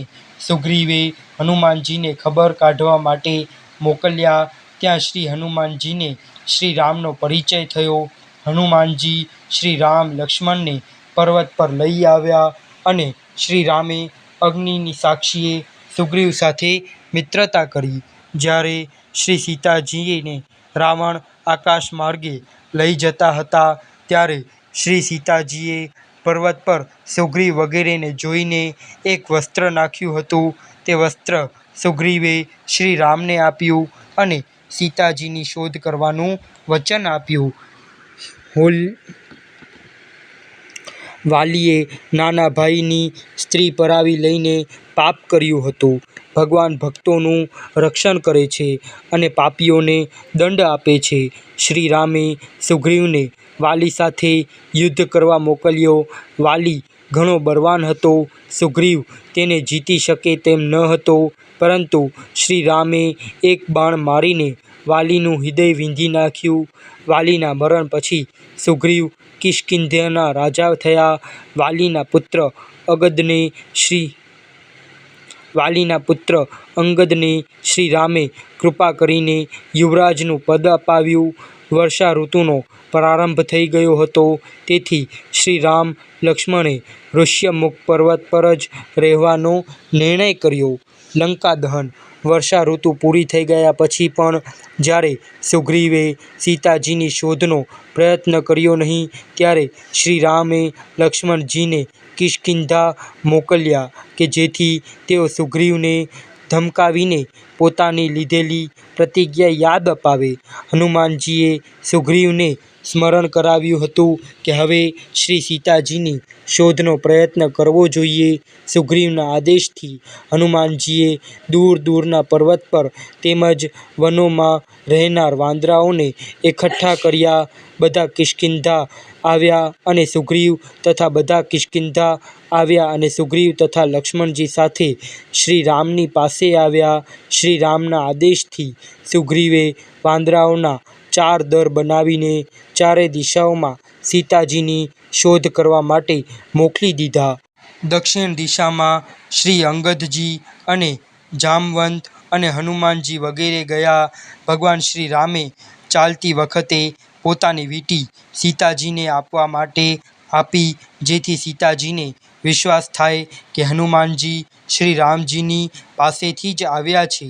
બીજા બધા દરના વાંદરાને તો કોઈ પતો મળ્યો નહીં, પરંતુ દક્ષિણ દિશામાં જનાર દરને જ્યારે તરસ લાગી તો એક ગુફામાંથી પાણી પર નભતા પક્ષીઓને બહાર નીકળતા જોઈને તેઓ ગુફામાં ઘૂસ્યા. ત્યાં ગુફામાં આગળ જતાં એક તપસ્વીની મળી બધી વાતો સાંભળીને તે તપસ્વીનીએ તેઓને આંખો બંધ કરવાનું કહ્યું અને તપસ્યાના બળથી બધાને દક્ષિણ સમુદ્રના કિનારે પહોંચાડી દીધા. સમુદ્ર કિનારે પહોંચીને બધા વાનરો એકવાર તો નિરાશ થઈ ગયા. ત્યાં પર્વતની ગુફામાંથી જટાયુના મોટાભાઈ સંપાતિ વાનરોને જોઈને બહાર નીકળ્યા. પ્રથમ તો ભયંકર ગીધને જોઈને તેઓ ડરી ગયા, પરંતુ પરિચય થતાં સંપાતિએ જણાવ્યું, સમુદ્રમાં 100 યોજન દૂર લંકા નગરમાં અશોક વનમાં સીતાજી છે. 100 યોજન સમુદ્ર પાર કરવો એ કામ સરળ ન હતું. હનુમાનજીને ઋષિઓનો શ્રાપ હતો કે જ્યાં સુધી તેમને કોઈ યાદ ન અપાવે ત્યાં સુધી પોતાના બળની યાદ રહેતી ન હતી. જામવંતજીએ હનુમાનજીને તેમના બળની યાદ અપાવી લંકા જવાનું કહ્યું. હનુમાનજીએ પોતાનો આકાર પર્વત જેવો બનાવ્યો અને લંકા તરફ ઉડવા લાગ્યા. દેવોએ નાગોની માતા સુરસાને હનુમાનજીની શક્તિની પરીક્ષા માટે મોકલી. જ્યારે સુરસાએ હનુમાનજીને ખાઈ જવા માટે મોટું વિકરાળ મોં ખોલ્યું, ત્યારે હનુમાનજીએ પોતાનું રૂપ નાનું બનાવી દીધું અને તેના મુખમાં જઈને તુરંત બહાર નીકળી આવ્યા. સિંહિકા નામની એક રાક્ષસી સમુદ્રમાં રહેતી હતી. તે આકાશમાં ઉડનાર પક્ષીઓનો પડછાયો પકડીને તેમને ખેંચી લેતી અને ખાઈ જતી હતી. તેણે હનુમાનજીનો પડછાયો પકડ્યો, પરંતુ હનુમાનજીએ સમુદ્રમાં કૂદીને તેને મારી નાખી. ત્યાંથી તેઓ લંકામાં પહોંચ્યા. તેઓએ રાત્રિના સમયે નાનું રૂપ ધારણ કરીને લંકામાં પ્રવેશ કર્યો. પ્રથમ તો લંકા નગરીનું રક્ષણ કરનાર રાક્ષસીએ તેઓને રોક્યા, પરંતુ જ્યારે તેઓએ એક મુક્કો મારીને વ્યાકુળ બનાવી દીધી, તેણે રસ્તો છોડી દીધો. શ્રી હનુમાનજીએ લંકામાં બધા ઘર જોઈ લીધા, પરંતુ તેઓને સીતાજી ક્યાંય પણ ન દેખાયા. છેવટે પરોઢિયે વિભીષણજીને રામ નામનો જપ કરતા જોઈને તેઓ તેમની પાસે આવ્યા. વિભીષણજી પાસેથી શ્રી સીતાજીનો પતો મળતા હનુમાનજી અશોક વનમાં આવ્યા અને જે વૃક્ષ નીચે સીતાજી બેઠા હતા તેના ઉપર છુપાઈને ચરી ગયા. જ્યારે પહેરો ભરવા વાળી રાક્ષસીઓ દૂર ચાલી ગઈ, ત્યારે હનુમાનજીએ શ્રી રામજીની વીંટી સીતાજી સમક્ષ નાખી. વીંટી જોઈને સીતાજીને ઘણું આશ્ચર્ય થયું. પછી હનુમાનજી નીચે ઉતર્યા. તેઓએ સીતાજીને શ્રી રામના પૂરા સમાચાર આપ્યા અને ધીરજ ધારણ કરાવી. હનુમાનજીએ સીતાજીની આજ્ઞા મેળવીને અશોક વનમાં ફળો ખાવાનો તથા વૃક્ષો તોડવાનો પ્રારંભ કરી દીધો. તેઓ રાવણને મરીને જ જવાનું ઈચ્છતા હતા. વનના રક્ષકો રાક્ષસો દોડી આવ્યા તો હનુમાનજીએ સેના રહિત રાવણ પુત્ર અક્ષય કુમારને પણ મારી નાખ્યો. છેવટે રાવણના મોટા પુત્ર મેઘનાથે બ્રહ્માસ્ત્ર દ્વારા હનુમાનજીને મૂર્છિત કરીને બાંધ્યા અને રાવણની રાજ્યસભામાં લઈ ગયા. શ્રી હનુમાનજીએ રાવણને ઘણો સમજાવ્યો કે સીતાજીને પરત સોંપીને શ્રી રામજીની ક્ષમા માંગવામાં જ તેનું કલ્યાણ થશે, પરંતુ રાવણ એવી શિખામણ ક્યાં માનવા વાળો હતો. પ્રથમ તો તેણે શ્રી હનુમાનજીને મારી નાખવાની આજ્ઞા આપી, પરંતુ વિભીષણજીએ સમજાવ્યું કે દૂતને મારવો જોઈએ નહીં. રાવણની આજ્ઞાથી રાક્ષસોએ હનુમાનજીની પૂંછડીએ કપડાં લપેટી તેલ ઘીમાં ડુબોળી તેમાં આગ ચાંપી દીધી. હનુમાનજીએ પોતાનું રૂપ વિરાટ બનાવી દીધું. પોતાની બળતી પૂંછડી વડે કૂદાકૂદ કરીને રાક્ષસોના ઘર બાળી નાખ્યા. વિભીષણના ઘર સિવાય એમણે આખી લંકા ફૂંકી મારી. લંકા સળગાવીને સમુદ્રમાં પૂંછડી ઓલાવી નાખી. પછી હનુમાનજી શ્રી સીતાજી પાસે આવ્યા. સીતાજીએ તેમને શ્રી રામજીને આપવા માટે પોતાના માથામાં પહેરવાની ચૂડામણી આપી. ત્યાંથી કૂદીને હનુમાનજી સમુદ્ર પાર આવ્યા અને અંગદ, જામવંત વગેરેની સાથે ભગવાન શ્રી રામ પાસે પહોંચીને સીતાજીએ આપેલી ચૂડામણી આપીને શ્રી સીતાજીના સમાચાર સાંભળીને શ્રી રામે કપિરાજ, સુગ્રીવ તથા પૂરી વાનરી સેના સાથે લંકા પર ચઢાઈ કરવા માટે યાત્રા આરંભી. શ્રી રામની સેનામાં અસંખ્ય મોટા મોટા બળવાન વાનરો તેમજ રીંછ હતા. હનુમાનજી અંગદ, જામવંત, નીલ, નલ, દ્વિજ, મયંદ, ગય, ગવાક્ષ વગેરે મુખ્ય વીર સેનાના નાયકો પણ એટલા બધા હતા કે તેઓની ગણતરી થઈ શકે તેમ નથી.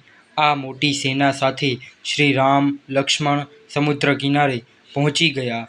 ત્યાં લંકામાં વિભીષણે રાવણને સમજાવ્યો કે સીતાજીને શ્રી રામને સોંપી દેવા જોઈએ. શ્રી રામજી સાક્ષાત ભગવાન છે. તેઓ સાથે યુદ્ધ કરીને વિજય મળી શકે નહીં. રાવણે વિભીષણની વાત પર બગડીને તેને ભરી સભામાં લાત મારી અને લંકામાંથી નીકળી જવાનું કહ્યું. વિભીષણ ત્યાંથી શ્રી રામ પાસે આવ્યા. સુગ્રીવજીએ તો એવી શંકા કરી કે વિભીષણ રાવણના સગા ભાઈ છે અને પાછળ કંઈ ગડબડ કરી શકે છે. એમને બાંધીને કેદ કરી લેવાની વાત કહી. પરંતુ શ્રી રામ તો શરણાગત વત્સલ છે. તેઓએ વિભીષણને નિર્ભય કરીને પોતાના શરણમાં લીધા. તેઓને પોતાના અંગત સહાયક બનાવી દીધા અને ત્યાં જ એમને લંકાના રાજ્યનું રાજતિલક પણ કરી દીધું. શ્રી રામે વિભીષણની સંમતિથી 3 દિવસ ઉપવાસ કરીને સમુદ્ર પાસે પ્રાર્થના કરી કે તેઓની સેના માટે રસ્તો કરી દે. જ્યારે પ્રાર્થનાથી કોઈ લાભ થયો નહીં ત્યારે શ્રી રામે ધનુષ્ય પર દિવ્ય બાણ ચડાવ્યું. તે બાણ ચઢાવતા જ બાણના તેજથી સમુદ્ર જળ ઉછળવા લાગ્યું. છેવટે સમુદ્રદેવ ડરીને બહાર આવ્યા અને ક્ષમા માંગી અને સેના પાર કરવાનો ઉપાય બતાવ્યો. શ્રી રામની સેનામાં નલ અને નીલ ઘણા ચતુર શિલ્પી હતા. તેઓને બાળપણમાં જ ઋષિઓએ શ્રાપ આપ્યો હતો કે તેઓના ફેંકેલા પથ્થર પાણીમાં ડૂબશે નહીં. વાનર અને રીંછ મોટા મોટા પર્વતોના ટુકડા લાવીને આપવા લાગ્યા. નલ, નીલ એ પર્વતો પર રા અને મ લખીને પાણી પર જોરવા લાગ્યા. રામ નામના પ્રાપ્તિથી સમુદ્ર પર પથ્થરનો મોટો પુલ બની ગયો. ભગવાન રામે ત્યાં રામેશ્વર નામના ભગવાન શંકરજીની સ્થાપના કરીને શંકરજીની પૂજા કરી. પછી બધી સેના સાથે પુલ દ્વારા સમુદ્ર પાર કરીને તેઓ લંકા પહોંચી ગયા. લંકા પહોંચી પ્રથમ તો શ્રી રામે રાવણને સમજાવવા માટે અંગદજીને દૂત બનાવીને મોકલ્યા. જ્યારે રાવણ અંગદજીના સમજાવવા છતાં પણ સીતાજીને પરત સોંપવા રાજી ન થયો ત્યારે વાનર રીંછોની સેનાએ પર્વતો અને વૃક્ષો ઉઠાવીને લંકાને ચારે બાજુએથી ઘેરી લીધી. ઘણું મોટું યુદ્ધ થવા લાગ્યું. રોજ હજારો રાક્ષસો મરવા માંડ્યા. રાવણ પુત્ર મેઘનાથે લક્ષ્મણજીને શક્તિ બાણ મારીને મૂર્છિત કરી દીધા. શ્રી હનુમાનજીએ દ્રોણ પર્વત ઉપાડી લાવીને સંજીવની નામની જડીબુટી દ્વારા લક્ષ્મણજીને સ્વસ્થ કરી દીધા. અંતે મેઘનાથ લક્ષ્મણજીના હાથે મારાયો. રાવણનો એક ભાઈ કુંભકર્ણ જે 6 મહિના સૂઈ રહે અને એક દિવસ જાગતો હતો. તે એટલો ભારે શરીરનો હતો કે જાણે પર્વત જેવો દેખાતો હતો. રાવણે ગમે તે રીતે તેને જગાડ્યો અને યુદ્ધ કરવા મોકલ્યો. શ્રી રામે પોતાના બાણોથી કુંભકર્ણનું માથું યુદ્ધમાં કાપી નાખ્યું અને તેના શરીરના ટુકડે ટુકડા કરી નાખ્યા. છેવટે સૌના પછી રાવણ યુદ્ધ કરવા આવ્યો. રામ અને રાવણનું ભયંકર યુદ્ધ થયું. રામ રાવણનું યુદ્ધ 12 દિવસ ચાલ્યું. 12મા દિવસે રાવણ પણ મરાયો. મૃત્યુ પછી શત્રુ પ્રત્યે સત્પુરુષ દયાનો જ વર્તાવ કરે છે. શ્રી રામે વિભીષણને આજ્ઞા કરી કે જાતે જઈને રાવણનો અંતિમ સંસ્કાર કરો. ત્યારબાદ લક્ષ્મણજીએ નગરમાં જઈને વિભીષણને ઘણા સન્માનથી રાજતિલક કર્યું. શ્રી રામના આદેશથી વિભીષણ ઘણા સન્માન સાથે સીતાજીને ત્યાં લાવ્યા. શ્રી રામ ઈચ્છતા હતા કે હવે અગ્નિમાં છુપાયેલી અસલી સીતાજી પ્રગટ થાય. એટલા માટે તેઓએ કહ્યું, રાવણને ત્યાં આટલા દિવસ રહેલી સીતાનો હું સ્વીકાર કરીશ નહીં. શ્રી રામની આ વાતથી બધાને ઘણું દુઃખ થયું. સીતાજીના કહેવાથી લક્ષ્મણજીએ ચિતા બનાવીને અગ્નિ પ્રગટાવી. સીતાજીએ બળતી અગ્નિમાં પ્રવેશ કર્યો. તે જ સમયે સાક્ષાત અગ્નિદેવ પ્રગટ થયા. તેઓએ શ્રી રામને સાચી સીતાજી અર્પણ કરતા કહ્યું કે શ્રી સીતાજી બધી રીતે પવિત્ર છે. અગ્નિ પરીક્ષા થઈ ગયા પછી શ્રી રામે સીતાજીનો સ્વીકાર કર્યો. વનવાસમાં 14 વર્ષ પૂરા થવા આવ્યા હતા. શ્રી રામ જાણતા હતા કે જો સમય પૂરો થતાં જ તેઓ અયોધ્યા પહોંચશે નહીં તો ભરતજી પ્રાણનો ત્યાગ કરી દેશે. તેથી જ શ્રી રામની આજ્ઞાથી વિભીષણ પુષ્પક વિમાન લઈ આવ્યા. આ વિમાન કુબેરનું હતું અને તે કુબેર પાસેથી રાવણ પરાવી લાવ્યો હતો. આ વિમાન ઈચ્છા અનુસાર ચાલતું હતું અને એટલું બધું મોટું હતું કે લાખો લોકો બેસી શકતા હતા. સુગ્રીવ, અંગદ, હનુમાન, જામવંત, વિભીષણ વગેરે સેનાના મુખ્ય લોકો સાથે શ્રી રામ, સીતાજી તથા લક્ષ્મણજી સાથે તે પુષ્પક વિમાનમાં બેઠા. વાનરી સેનાને તેઓએ ઘણા પ્રેમથી પોતપોતાના સ્થાન પર જવા માટે વિદાય કરી. તે વિમાન લંકાથી અયોધ્યા તરફ ચાલી નીકળ્યું. રામ રાજ્ય શ્રી ભરતજી અયોધ્યામાં એક દિવસ ગણી રહ્યા હતા. તેઓએ દૂરે દૂર સુધી સમાચાર આપવા માટે દૂતો નિયુક્ત કર્યા હતા. જ્યારે ફક્ત એક જ દિવસ શ્રી રામના વનવાસમાં 14 વર્ષ પૂરા થવામાં રહી ગયા હતા ત્યારે ભરતજીને ઘણી વ્યાકુળતા થઈ. પરંતુ શ્રી રામે હનુમાનજીને અગાઉ મોકલી દીધા હતા. હનુમાનજીએ ભરતજીને શ્રી રામના આગમનના સમાચાર આપ્યા. સંપૂર્ણ અયોધ્યામાં જાણે આનંદનો સમુદ્ર લહેરવા લાગ્યો હોય. ચિત્રકૂટમાં પ્રાપ્ત થયેલી શ્રી રામની તે પાદુકાઓને માથા પર રાખીને ભરતજી પોતાના મોટા ભાઈનું સ્વાગત કરવા બ્રાહ્મણો, મંત્રીઓ તથા નગરવાસીઓ સાથે આગળ ચાલ્યા. ભગવાન શ્રી રામની ઈચ્છા અનુસાર પુષ્પક વિમાન નીચે ઉતર્યું. આટલા લાંબા સમય પછી અયોધ્યાના લોકો શ્રી રામ, શ્રી સીતાજી તથા લક્ષ્મણજીને જોઈને આનંદમાં ડૂબી ગયા. શુભ મુહૂર્તમાં શ્રી રામ રાજ સિંહાસન પર બિરાજમાન થયા. ભગવાન શ્રી રામના રાજ્યમાં પ્રજાની કોઈ પણ વ્યક્તિને કંઈ પણ દુઃખ થતું નહીં. કોઈ કંઈ પણ પ્રકારનું પાપ કરતું ન હતું. લડાઈ ઝઘડા તો થતા જ ન હતા. કોઈના મનમાં પણ કોઈ ખરાબ વિચાર આવતો ન હતો. બધા લોકો સંયમી, ત્યાગી, પરોપકારી, દયાળુ અને ધર્માત્મા હતા. બધાના ઘર ધન ધાન્યથી ભરપૂર હતા. કોઈને ન કોઈ રોગ ન હતો કે ન તો કોઈ ચિંતા હતી. રામ રાજ્ય એટલું ઉત્તમ હતું કે આજે પણ બધા લોકો તેને યાદ કરે છે. અવતાર લીલાની સમાપ્તિ. ભગવાન શ્રી રામે લગભગ 11,000 વર્ષ રાજ્ય કર્યું. અંતે એ સમય આવ્યો જ્યારે તેઓને પોતાના અવતાર રૂપને છુપાવીને પોતાના દિવ્ય ધામ સાકેત જવાનું હતું. સારા ખોટા માણસો બધે હોય છે.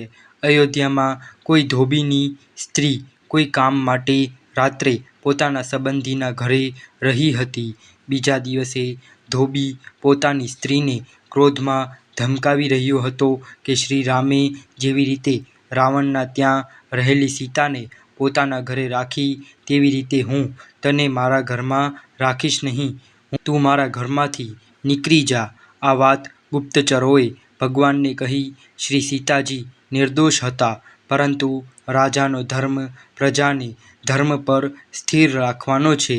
ક્યાંક લોકો સદાચાર છોડવા ન માંડે એમ વિચારી શ્રી રામે લક્ષ્મણજીને કહ્યું કે તમે સીતાને વનમાં મૂકી આવો. ઈચ્છા ન હોવા છતાં પણ મોટા ભાઈની આજ્ઞાથી લક્ષ્મણજી સીતાજીને રથમાં બેસાડીને વનમાં મૂકી આવ્યા. તેનાથી સીતાજીને તો અપાર દુઃખ થયું જ હતું, સાથે સાથે શ્રી રામને પણ ઘણું જ દુઃખ થયું, પરંતુ પ્રજા ધર્મમાં શંકા કરીને ધર્મભ્રષ્ટ ન થાય એટલા માટે જ તેઓએ આ મોટો ત્યાગ કરવો પડ્યો. સીતાજીને મહર્ષિ વાલ્મીકીએ જોયા. તેઓ તેમને પોતાના આશ્રમમાં લઈ ગયા. ત્યાં સીતાજી ઋષિની પુત્રીની જેમ રહેવા લાગ્યા. જ્યારે તેઓને વનમાં મૂકી આવ્યા ત્યારે તે ગર્ભવતી હતા. ત્યાં તેઓને કુશ, લવ નામના 2 જોડિયા પુત્ર થયા. શ્રી રામે જ્યારે અશ્વમેઘ યજ્ઞ પ્રારંભ કર્યો ત્યારે લવકુશે અશ્વમેઘનો ઘોડો પકડી લીધો. ઘોડાની રક્ષા શત્રુઘ્નજી તથા ઘણા સૈનિકો કરી રહ્યા હતા. યુદ્ધમાં લવકુશે શત્રુઘ્નજી તથા સૈનિકોને હરાવી દીધા અને હનુમાનજીને તથા સુગ્રીવને બાંધીને પોતાની માતા પાસે લાવ્યા. મહર્ષિ વાલ્મીકીએ લવકુશને સંપૂર્ણ રામાયણ ભણાવી હતી અને તેઓ મધુર સ્વરેથી ગાતા હતા. ઋષિની આજ્ઞાથી અયોધ્યામાં જઈ તેઓ રામાયણ ગાતા ગાતા ફરવા લાગ્યા. શ્રી રામજીએ તેઓને બોલાવ્યા અને સાથોસાથ બેસીને તેઓની પાસેથી રામાયણ સાંભળી. બધાને ખબર પડી ગઈ કે તેઓ શ્રી રામના પુત્રો છે. છેવટે શ્રી રામે સીતાજીને બોલાવીને બધાની સામે પોતાની પવિત્રતા અંગે સોગંદ લેવાનું કહ્યું. સીતાજીએ બધાની સામે કહ્યું, જો હું સાચી પતિવ્રતા હોઉં તો પૃથ્વી માતા મને પોતાનામાં સમાવી લે. આમ કહેતાની સાથે જ પૃથ્વી દેવી સોનાનું સિંહાસન લઈને પ્રગટ થયા. તેઓએ સીતાજીને સિંહાસન ઉપર બેસાડી દીધા અને પાતાળમાં ચાલ્યા ગયા. તે ફાટેલી ધરતી ફરીથી બરાબર થઈ ગઈ. શ્રી રામચંદ્રે મર્યાદાના રક્ષણ માટે આ આદર્શ બધાની સામે મૂક્યો. આ ઘટનાના થોડા દિવસો પછી એક દિવસ સ્વયં કાલ દેવતા મુનિના વેશમાં શ્રી રામ પાસે એમ કહેતા આવ્યા કે ભગવાનને પોતાને દિવ્યલોક જવાનો સમય આવી ગયો છે. શ્રી રામ કાલ સાથે એકાંતમાં વાતચીત કરવા માટે લક્ષ્મણજીને પહેરા માટે ઊભા રાખ્યા અને કહી દીધું કે આ સમયે મારી પાસે જે આવશે તેને હું પ્રાણદંડ આપીશ. પરંતુ તે જ વખતે દુર્વાસા મુનિ પહોંચ્યા. તેઓએ લક્ષ્મણજીને શ્રી રામની પાસે તુરંત જઈને પોતાના આવવાની સૂચના આપવાનું કહ્યું. દુર્વાસા મુનિ ઘણા ક્રોધિત છે. તેઓની વાત ન માનવાથી તેઓ શ્રાપ પણ આપી દે. તેથી લક્ષ્મણજીએ જઈને ભગવાનને સૂચના આપી. ભગવાન શ્રી રામે આવીને દુર્વાસાજીનું સ્વાગત સત્કાર કર્યું. ભગવાન શ્રી રામ પોતાનું વચન જૂઠું થવા દેવા ઈચ્છતા ન હતા અને લક્ષ્મણજીને પ્રાણદંડ પણ આપી શકતા ન હતા. પોતાના સ્વજન સંબંધીઓનો ત્યાગ કરી દેવો એ પણ એક પ્રકારનો પ્રાણદંડ જ છે. મોટા ધર્મ સંકટમાં આવીને શ્રી રામે લક્ષ્મણજીને કહેવું પડ્યું કે મેં તમારો ત્યાગ કર્યો છે. શ્રી લક્ષ્મણજી મોટા ભાઈથી ત્યજાયેલા જીવિત રહી શકે તેમ ન હતા. તેઓએ સરયુના કિનારે જઈને આસન જમાવ્યું અને યોગ દ્વારા તેઓ ભગવાનના ધામમાં ચાલ્યા ગયા. હવે શ્રી રામે ઘોષણા કરાવી દીધી કે તેઓ પોતાના દિવ્ય ધામમાં જઈ રહ્યા છે. જે કોઈ પણ તે દિવસે સરયુમાં સ્નાન કરશે તે ભગવાન સાથે તેમના ધામમાં જશે. અયોધ્યાના બધા સ્ત્રી પુરુષો, પશુ પક્ષી, કીડી મકોરાઓ એ સરયુમાં સ્નાન કર્યું. સ્નાન કરતાં જ બધાના શરીર દિવ્ય થઈ ગયા અને તેઓ ભગવાનના ધામમાંથી આવેલા વિમાનમાં બેસીને ભગવાન શ્રી રામની સાથે જ તેઓના દિવ્ય ધામ સાકેત પહોંચી ગયા. ભગવાન શ્રી રામચંદ્રની જય. મિત્રો, તમને આ વિડીયો પસંદ આવ્યો હોય તો આ વિડીયોને લાઈક કરજો, શેર કરજો ને આપણી યુટ્યુબ ચેનલને સબસ્ક્રાઈબ કરી બેલ આઇકન દબાવજો. ધન્યવાદ. હર હર મહાદેવ.